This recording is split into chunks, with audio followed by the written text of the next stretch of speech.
Hi hello friends, அனைவருக்கும் இனிய அட்சய திருதியை நல்வாழ்த்துக்கள். ரொம்ப லேட் ஆகிடுச்சு வீடியோ போட. ஏன்னா கொஞ்சம் கோயிலுக்கு வெளியெல்லாம் போக வேண்டியிருந்ததுனால இன்றைக்கி லேட் வீடியோ.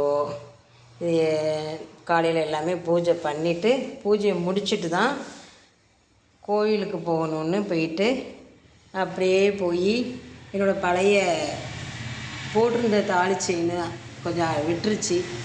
அதை கொடுத்துட்டு ஒரு புதுசாக ஒரு தாலி செயின் வாங்கிட்டு வரலாம் அப்படின்னு சொல்லிட்டு போயிருந்தோம். லேட்டாகிட்டு கூட்டம் இன்றைக்கி எல்லோரும் தங்கம் விலை கூட்டிகிட்டு அதனால் ஒன்றும் எடுக்க முடியலன்னு சொல்கிறாங்க. ஆனால் ஜுவல்லரி நிறைஞ்சி தான் கிடக்குது. அவ்வளோ கூட்டம்.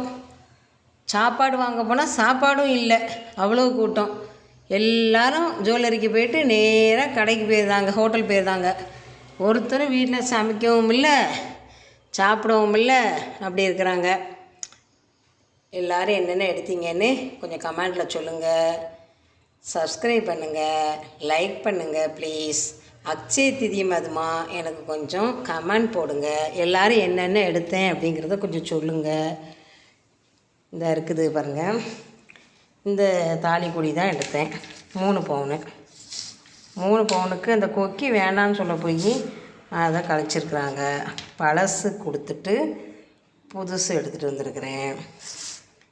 இது ஒரு 3 பவுனில் செயின் எடுக்கிறதுக்கு 2,17,300 ரூபா.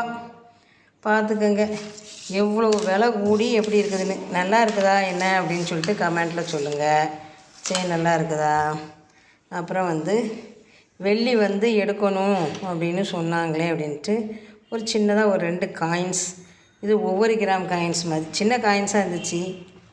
200 சம்திங் தான், கம்மியானது தான். எப்படி இருக்குன்னு சொல்லுங்கள்.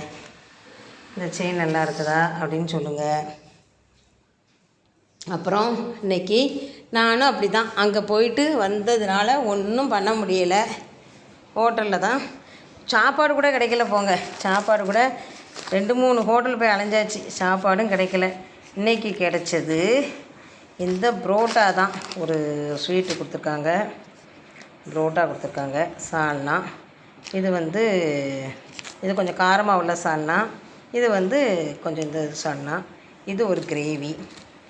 வாங்க சாப்பிடலாம். அனைவருக்கும் மீண்டும் ஒரு அட்சய திதியை நல்வாழ்த்துக்கள்.